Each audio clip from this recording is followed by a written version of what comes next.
Hey guys, Doc from the Gold Hog, and today I'm here to introduce our new Super Hog Highbanker. Now, this is not a prospecting video, this is a product video, but I am going to take you out to the field and show you the unit running. But let me tell you how I'm going to set up this video. There's so many features to this new product that it's kind of hard to compress this video, so I'm going to break it up. The first thing I'm going to do is I'm going to tell you what this unit is. I'm going to show you it, actually go out back, we'll pull it behind the warehouse, I'll show you the unit. Then we'll take the video, then we'll take the unit and we'll actually go out and we'll run it in the field. So I'm going to show you all of those different things. But you got to follow me on this video. Like I said, there's a ton of stuff that I've got to explain on this unit, so you're going to have to stick with me. Okay, what is the Super Hog? First, the Super Hog is the world's largest high banker that is scalable, transformable, completely tunable, completely customizable. This unit is scalable, which means, number one, let's talk about the scalability. The scalability means, yes, this is a commercial grade unit. Yes, this is designed to run a huge amount of material, 200-300 buckets an hour, 6 to 8 yards an hour. But at the same time, there are a lot of prospectors out there that would like this unit to run a lot of dirt, but they may not always want to set this thing up huge.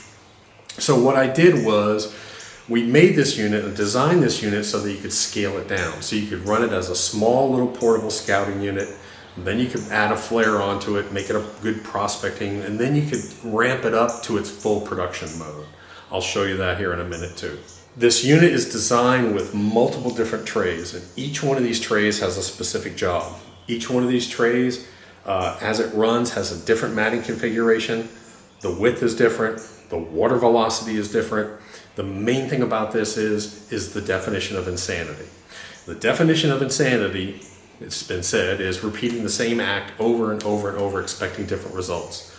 Same thing in gold prospecting. So what we do is we treat that slurry to a narrow, very aggressive, moderate, wide, smoother, and wide, even smoother with just an exchange. And you'll see that later in the video.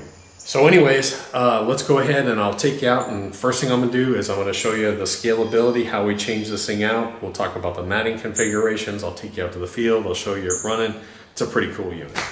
All right, so let me step out of the way and I'm going to show you the unit now set up as a scouting unit, or what used to be sort of our old Viper. And you can see running the unit this way, you've got two sluices that are 36 inches each. Great little portable, lightweight scouting unit. Now let's go ahead and let's convert it into a Viper Pro flare. Okay guys, so now let's show it in stage number 2, which is set up as a Viper Pro flare, which means that I've got a 36 inch by 12 and a 36 inch by 18 with the flare out on it. So now I'm running it as a Viper Pro flare. Okay guys, and so now we've got it set up in its full system, which is the full Super Hog system with all the trays. Let me show it to you now. And so this is the unit. It's almost 13 feet long. It's about 12.5 feet total. And now what I'm going to do is I'm going to grab the camera and walk over there and show you. So here's the unit all set up. Now today I'm showing it with the optional header box flares and a clay claw.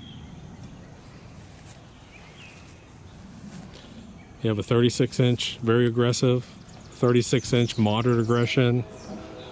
Number 3 tray is 36 by 18 with light aggression, razorback and downdraft, and then you have absolutely no turbulence in your last 36, which is all UR and bedrock. I'm going to go over some of the features, but before I go over these features with you real quick, the whole point of this is we want to expose this slurry to all different kinds of capture zones and exchange velocities. But at the same time, one thing that's nice about this is you can change. So I have a 36 inch mat here, which I can change. If you're running in Africa, you might want a different mat versus Montana, let's say. Same thing here. You can go through here and you can monitor each one of these mats. And if something's not working properly, you can change the pitch. You can play with it. If it doesn't work, just change out the matting. Now you're only worried about one little section of matting. You're not worried like our Monster Hog, which has an entire sluice mat all the way down. This one is actually very exchangeable. It's a monster of a unit, but it's scalable. So if you have a claim, or if you're an op and you want to go out and just run a real quick test, you can run a quick test as a regular Viper. and something that's very portable and lightweight. If you want to do something, you're going to an area that has a bunch of super fine gold, set it up as a Viper Pro flare. Set it up with this section and set it up with this section and run it as a Viper Pro flare. When you get into full production mode, you go ahead and set it up in full production mode. Now you can run, we'll show you, 200 buckets an hour easy on this thing. So one of the things I'll be showing you when we get out to the field is I'll be showing you this drop well design here. This header box now, we've taken this back here. We've added a drop well system into it. The drop well really is not a gold catching unit. It's not what it's designed for, and I go over that again over and over in the field. What we want to do is we want to put a steel plating system in here to protect the header box. This is the only portion right here of the header of this whole system that takes any abuse. Rocks are falling and hitting right here. Nowhere else does that happen. After they hit here, everything else is smooth. All the rocks exit out here. You have a slurry coming down here. There's no impact. There's no wear and tear on any of this unit except for right here. So we're putting in a steel plate. After a year or two, you can replace this steel perf plate. Underneath it is a piece of matting, and it's a good test sample. Now, in this video, when we get out to the field, I'll explain that this section is not supposed to be a high capture rate. It's just supposed to be an indicator. Maybe 10% of your gold or 20% of your gold is caught up in this header box. It's just a good indicator. You can run 20 yards, you can run 20 buckets, you can run a whole yard of material, check that mat and say, hey, as compared to yesterday, this dirt looks a lot better.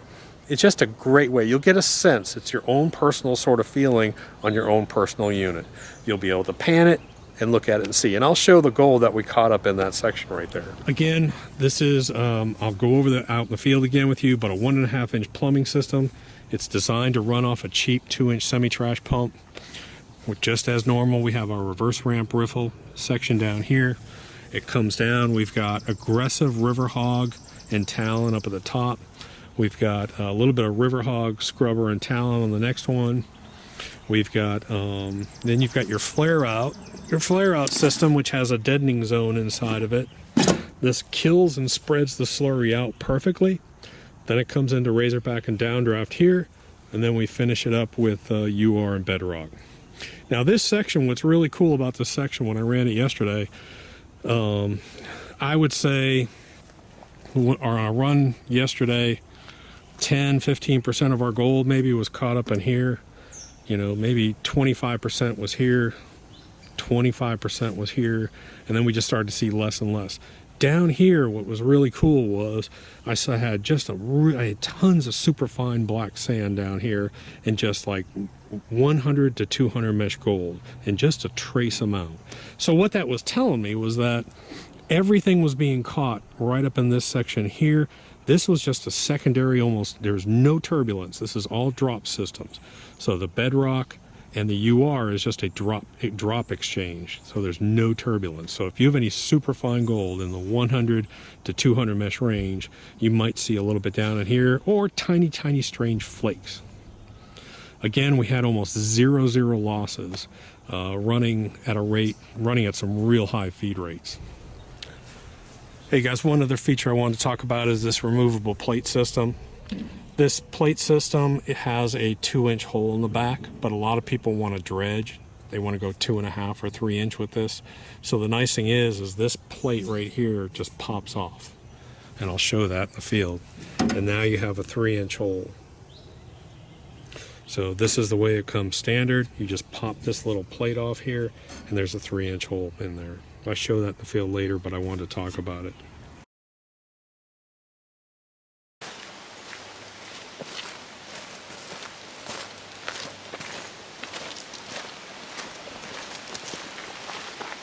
Hey guys, so what I'm going to do right now is I'm going to real quickly just walk you through the setup.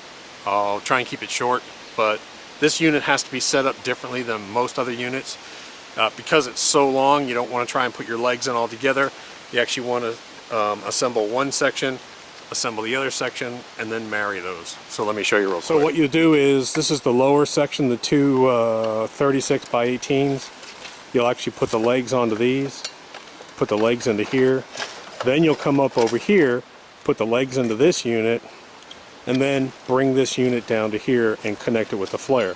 You don't want to try and set this whole unit up all together and then lift it and put legs in it. That's the only difference with this unit.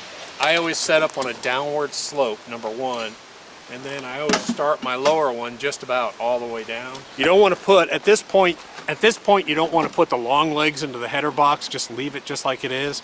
Get the unit set up. Once the unit is set up, then put your long legs inside of it. And so now what we're going to do is we're going to marry these two units. We're going to bring this unit down to this unit. You can see what we did on this unit. We gave it a pitch over here on the header box, which makes for a little bit better feeding. Today I'm running it with some optional header box flares. You can get header box flares, and you can also get a clay claw for this unit.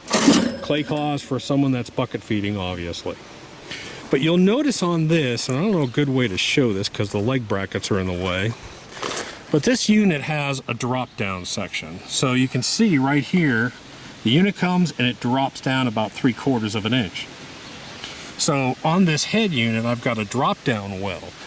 Why we did this is this unit really is designed to have a conveyor feed into it, a 12-inch conveyor system feed right into it, or lots and lots and lots of buckets. The aluminum is real heavy. It's 0.90 aluminum, which is almost 1/8 of an inch. But still, if you put in, you run a couple hundred yards this thing, aluminum's not going to break, but it will dimple. So what we were going to do is just put a steel plate here. So I said, well, if I'm going to put a steel plate there, it's going to be really loud. So let me do this. Let me make a drop well here, put a matting down here. I think I've got talent under here.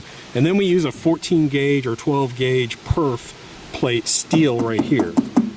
So now what you do is you can dump as hard as you want into this. Number one, it's quiet.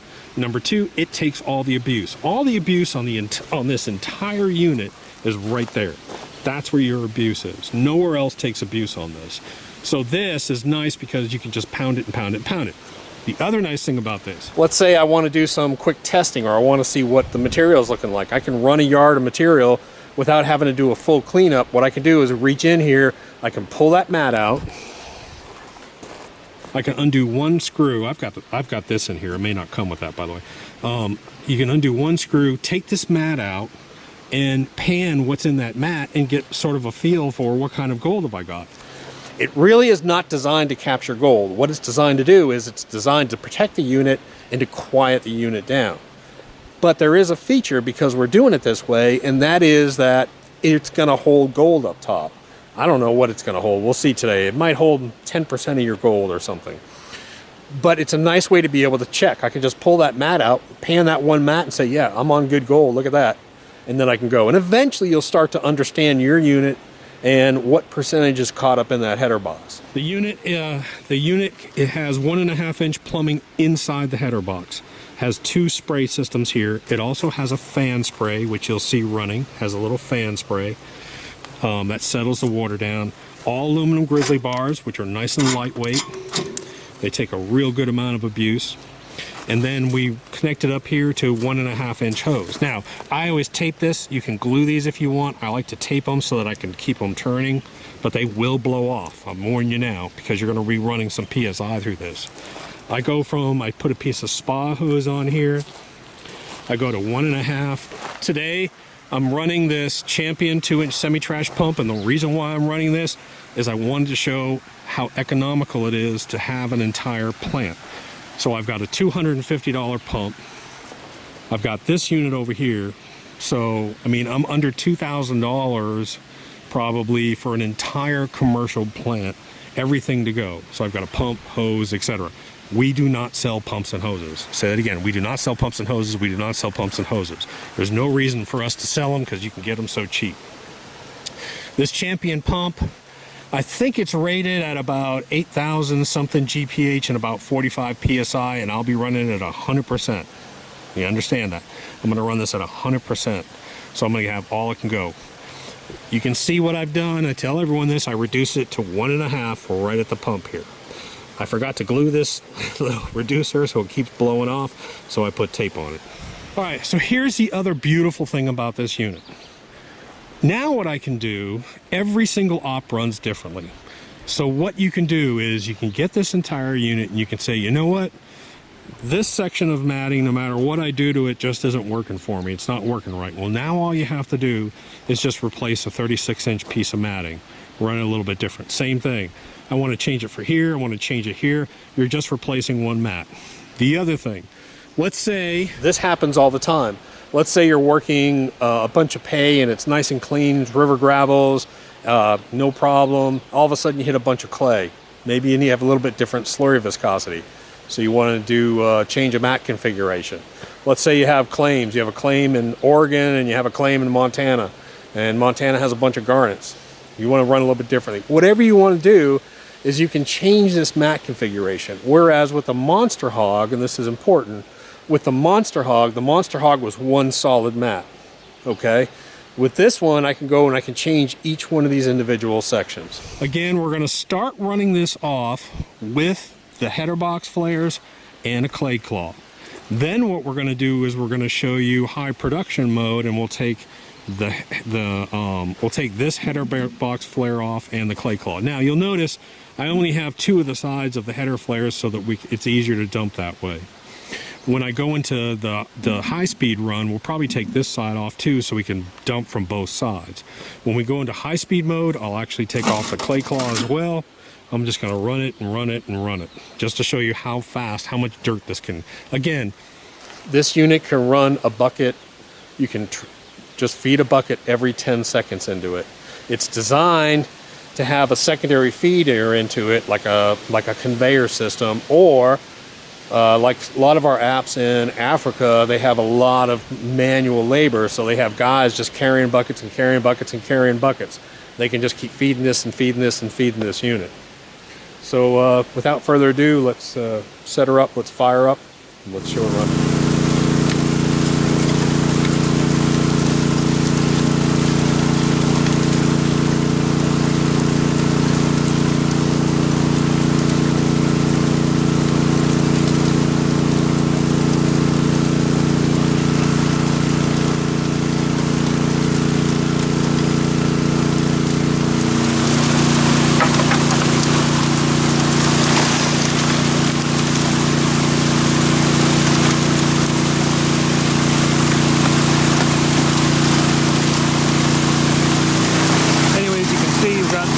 Clay claw in here today, dual hit spray head, plus the fan spray.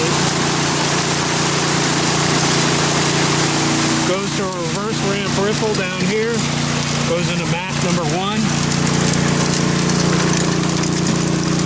then comes into mat number 2, section number 2, then goes into section number 3, then goes into section number 4.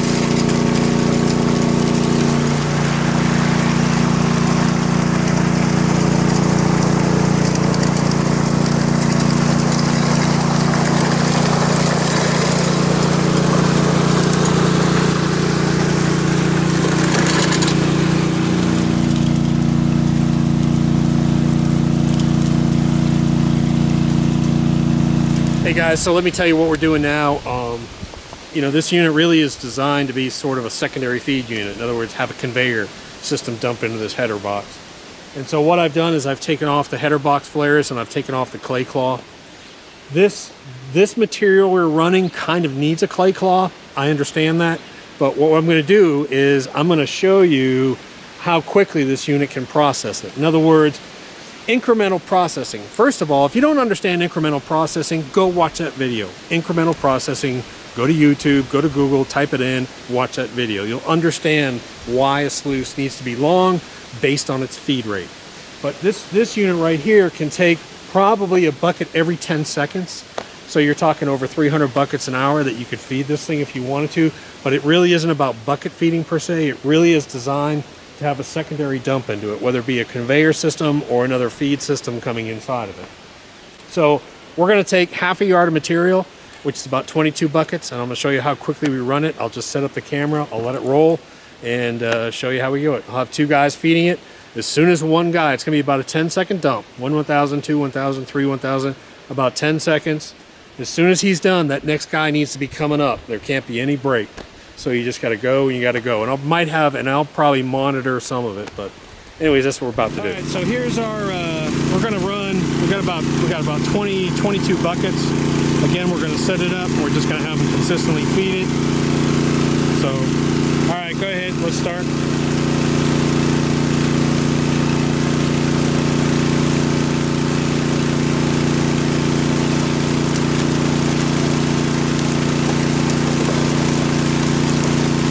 Again, I'm trying to replicate a conveyor system. So I've got a conveyor dumping into this.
Okay guys, so we just did that short speed run.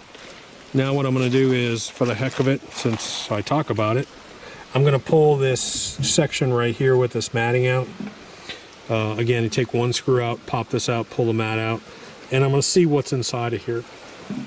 Again, this really is not a gold capture zone. It's just a good visual inspection to see if there's gold that you're working. It's not designed for high capture rates. This really is for protecting the unit. That's its #1 feature. But let's pull it out and let's see if there's any gold in it. So why I put this little thing on here just so you can see. And sometimes if you want to get this out, you can just grab it, use that little S hook just to grab that. So put that down. I'm going to take this, I'm just going to set this right here. You can see that's heavy steel right there. Then what I'm going to do, I want you to see what this looks like. So now I'm going to take this and I'm going to put it in a pan, and then I'm going to pan this out. But first,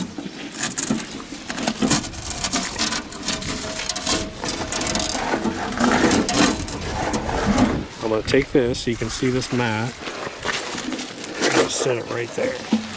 But I want you to see this well design here. So you can see this drop well here. It's a 3/4 inch drop well in here. Alright, so here's that mat from that drop well inside the header box. I'm just going to take it over here real quick. Put it in.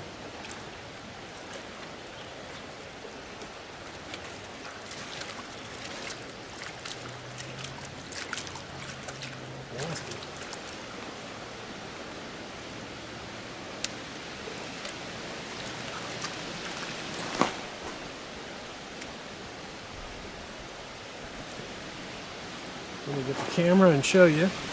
Alright, so you can see I've got, that's from the drop well.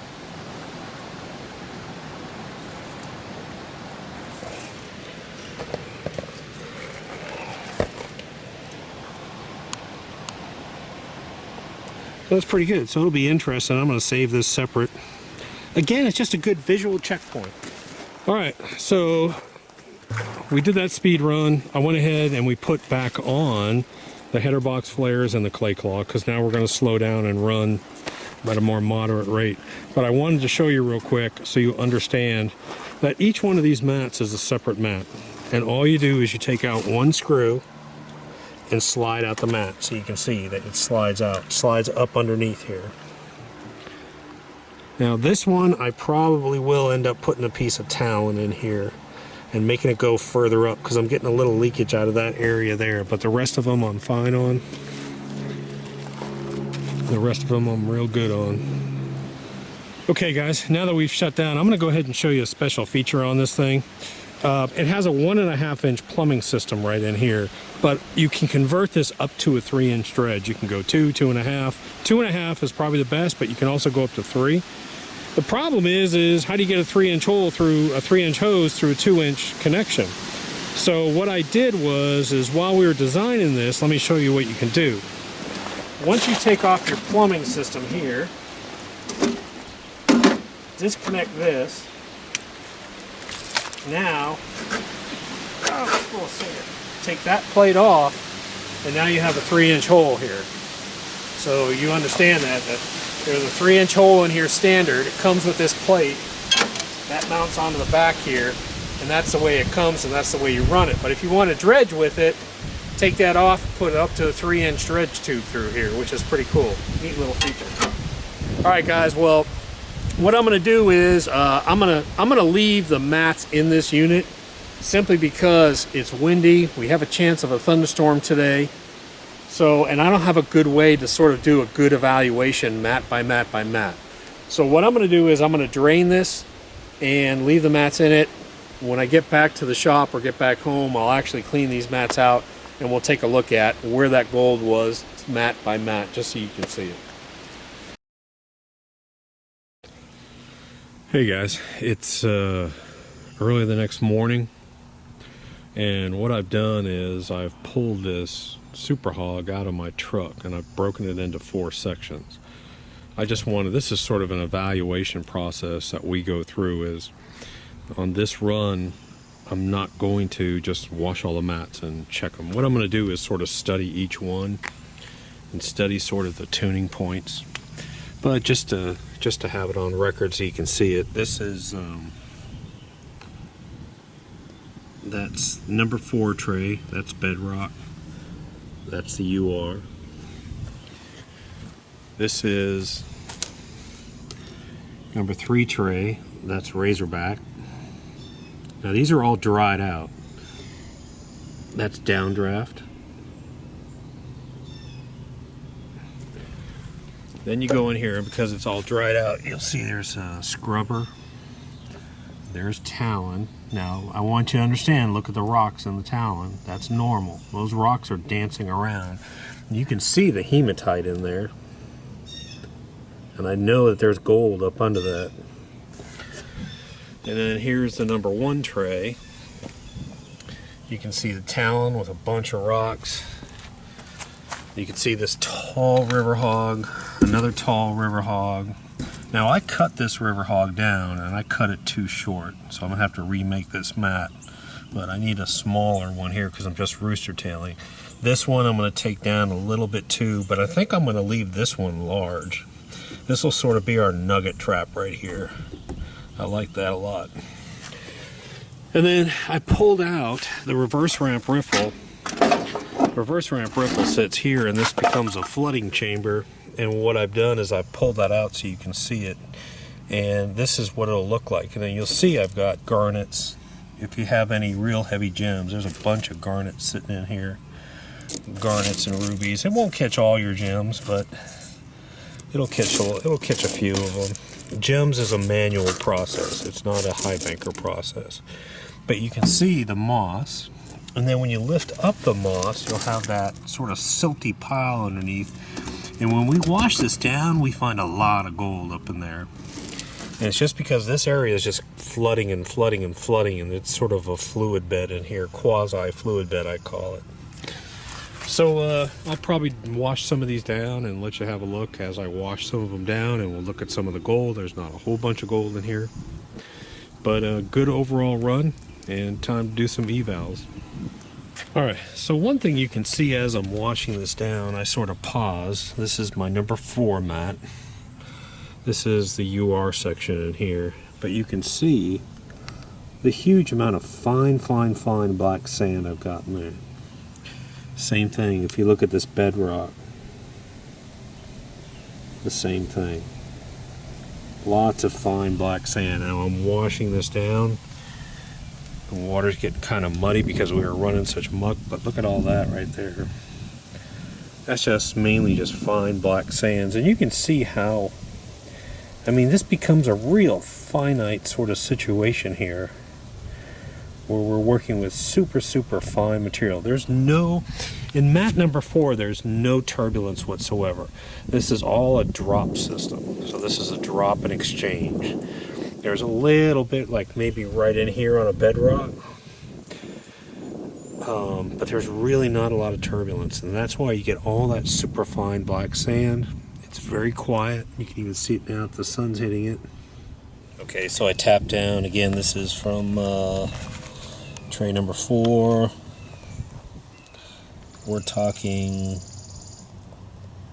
200 to 400 mesh gold mostly in there.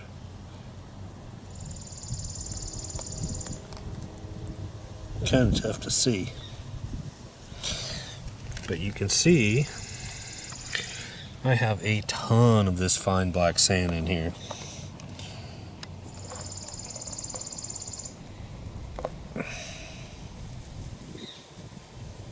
Super fine black sand, and that's about all the gold I could tap out of this stuff. Okay guys, so here is the 3rd. This one is the one with razorback and downdraft in it. Again, you can see all the super fine black sand in here. Super fine black sand. And the gold, let me get this in the shade a little bit. You can see the fine line of yellow back here. I have a couple pieces, little flat flakes, which is normal. And let me see if I can zoom in. Again, we're talking mostly 100 to 200 mesh gold in that number 3 tray.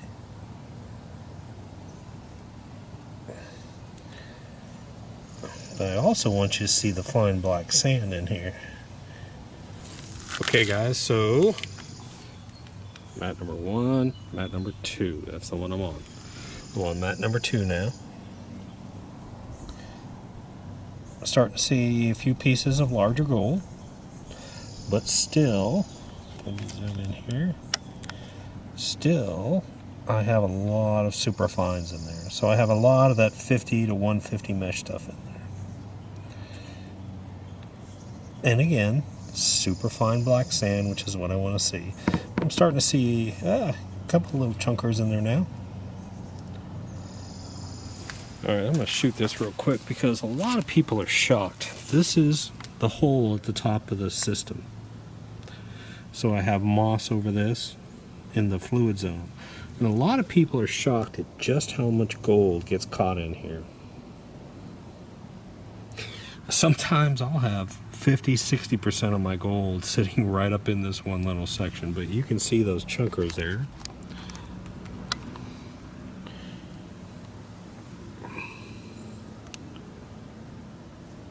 And there's going to be a lot of fine gold under here too as I wash this down.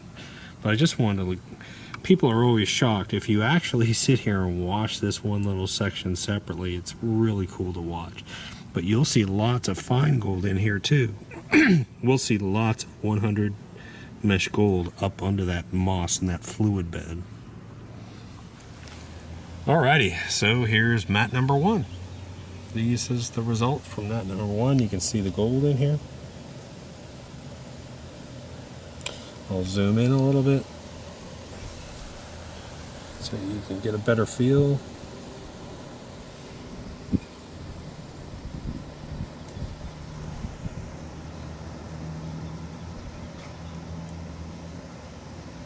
Anyways, guys, that's the new Super Hog and the cleanup on it.